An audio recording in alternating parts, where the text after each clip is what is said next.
Selamat sore mahasiswa Widya Dharma, salam sehat untuk kita semua. Pada sore hari ini kita akan melanjutkan pembahasan kita mengenai ciri-ciri teks akademik. Nah, teks akademik memiliki ciri diantaranya yaitu teks akademik banyak memanfaatkan metafora, gramatika melalui ungkapan inkongruen. Ini maksudnya adalah teks akademik banyak memanfaatkan pembentukan kata yang awalnya bukan kata benda diubah menjadi kata benda. Itu maksudnya ya. Nah, contoh kalimat ini yang pertama ini adalah kalimat yang belum sempurna, yang banyak menggunakan kata-kata kerja. Nah, contoh ya. Karet berhenti tumbuh sebab PGDC menyerang. Karet memproduksi sedikit getah sebab PGDC menyerang. Getah karet turun. Nah, kalimat-kalimat ini adalah kalimat-kalimat yang belum sempurna. Bukan ciri teks akademik kalimat-kalimat yang seperti ini. Maka dirubahlah menjadi kalimat inkongruen, yaitu pergeseran-pergeseran dari kata sifat menjadi kata benda, dari kata kerja menjadi kata benda, sehingga jadilah seperti ini. Serangan PGDC dapat menyebabkan terhentinya pertumbuhan dan penurunan produksi. Nah, apa yang digeser? Pertama, berhenti bergeser menjadi terhentinya. Pada kalimat pertama ada kata berhenti. Berhenti itu kan kata kerja diubahlah menjadi kata benda, terhentinya. Tumbuh itu adalah kata kerja diganti menjadi kata benda, yaitu pertumbuhan. Sebab menjadi menyebabkan, kemudian menyerang dirubah menjadi serangan, kemudian memproduksi menjadi produksi, kemudian turun menjadi penurunan, sehingga terjadilah kalimat yang inkongruen, kalimat yang sesuai dengan ciri teks akademik banyak memanfaatkan proses gramatika, proses pembentukan kata menjadi kata benda. Ya, itu. Kemudian selanjutnya adalah ciri teks akademik yang selanjutnya. Teks akademik banyak memanfaatkan istilah. Nah, karena teks akademik merupakan teks yang mengarah kepada ilmu pengetahuan, oleh sebab itu banyak menggunakan kata-kata teknis yang belum banyak diketahui oleh orang. Contoh, apabila di bidang kedokteran, maka muncul kata-kata teknis medis. Kemudian muncul kata-kata teknis penyakit hipertensi. Nah, itu tidak banyak diketahui orang. Misalnya penyakit diabetes, itu adalah kata-kata teknis. Kalau kata-kata bukan teknis itu kan kencing manis. Nah, seperti itu. Hipertensi, darah tinggi. Nah, tapi di bidang ilmu kedokteran kata-kata teknisnya muncul, kata-kata yang berhubungan dengan ilmu pengetahuan di bidang kedokteran.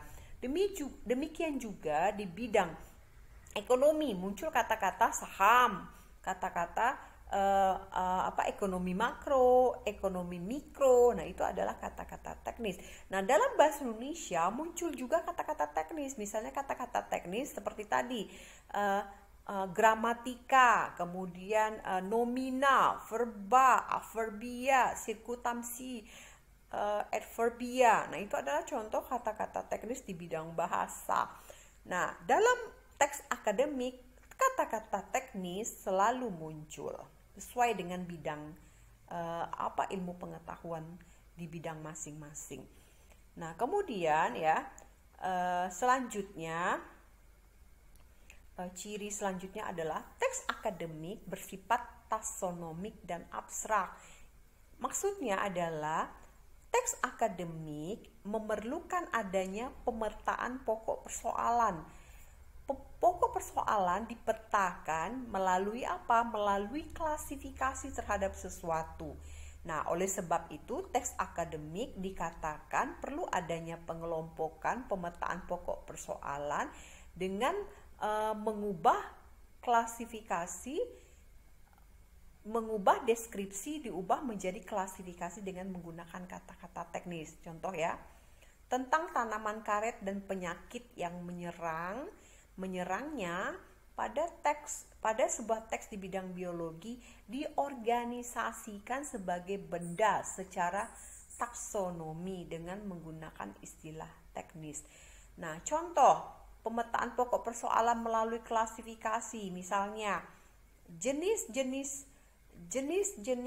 ilmu ekonomi dibagi menjadi beberapa jenis, yaitu, nah itu dijelaskan panjang lebar. Nah itu berarti kamu melakukan pemetaan pokok persoalan. Kemudian contoh kedua, jenis-jenis kata yang terdapat dalam bahasa Indonesia adalah pertama kata benda, kata sifat, kata kerja, kata keterangan. Nah itu merupakan taksonomi, pemetaan pokok persoalan melalui klasifikasi terhadap sesuatu.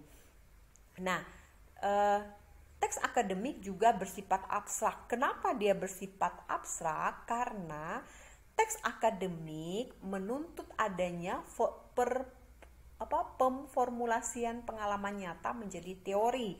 Contoh begini, saya mewawancarai seseorang, misalnya masyarakat yang ada di sekitar, bagaimana apakah COVID-19 ini menghambat Bapak? Bapak itu menjawab, ya, COVID-19 ini menghambat perekonomian keluarga saya sehingga saya kehilangan pekerjaan. Nah, dari data yang saya peroleh dari hasil wawancara, saya formulasikan menjadi teori. Maka kata-kata yang muncul adalah, berdasarkan hasil wawancara diketahui bahwa COVID-19 ini berdampak terhadap perekonomian masyarakat. Nah, itu adalah contoh-contoh bahwa teks akademik itu adalah teks yang bersifat abstrak karena dia muncul teori-teori dari pengalaman nyata, ya.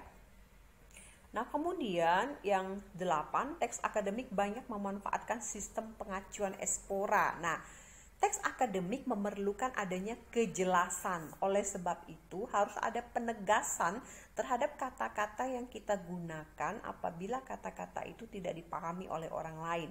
Tandanya adalah tanda kurung kurawal 2, ya. Contohnya gini, hubungan, misalnya hubungan. Diberi tanda kurung kurawal 1 antara komitmen organisasi dan partisipasi penganggaran. Dikasih tanda kurung lagi, tutup. Nah, maksudnya adalah hubungan. Dalam kurung itu menjelaskan hubungan apa. Jadi dijelaskan hubungan antara komitmen organisasi dan partisipasi penganggaran. Nah, itu adalah contoh-contoh pengacuan espora. Kata yang terdahulu dijelaskan kembali dalam kalimat yang berikutnya. Itu maksudnya pengacuan espora, ya. Nah, kemudian mahasiswa Widya Dharma, teks akademik juga banyak memanfaatkan proses relasional identifikatif dan proses relasional atributif. Sudah pasti, ya, ini maksudnya adalah bahwa di dalam teks akademik itu menjelaskan pengertian-pengertian. Karena definisi karena teks akademik itu kan bersifat keilmuan. Tentunya banyak muncul kata-kata teknis yang perlu dijelaskan apa maksud dari kata-kata teknis itu.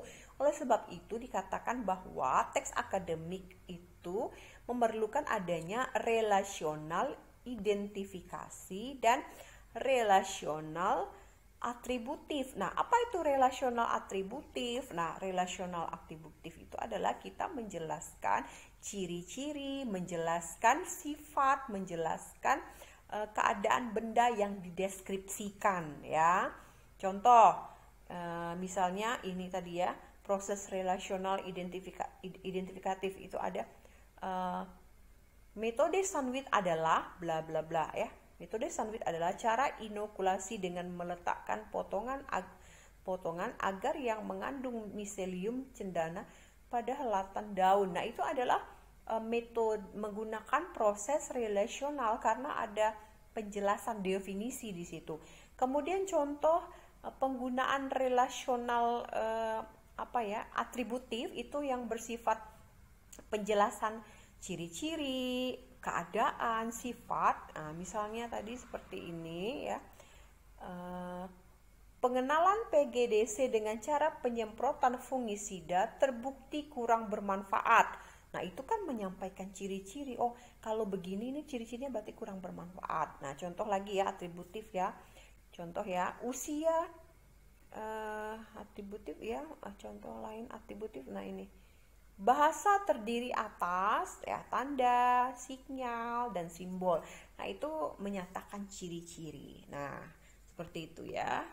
Nah demikianlah mahasiswa Widya Dharma yang bisa saya sampaikan mengenai ciri-ciri teks akademik. Nanti tugasnya akan saya sampaikan melalui Google Classroom. Sampai di sini dulu ya pertemuan kita kali ini. Sampai jumpa. Salam sehat. Selamat malam.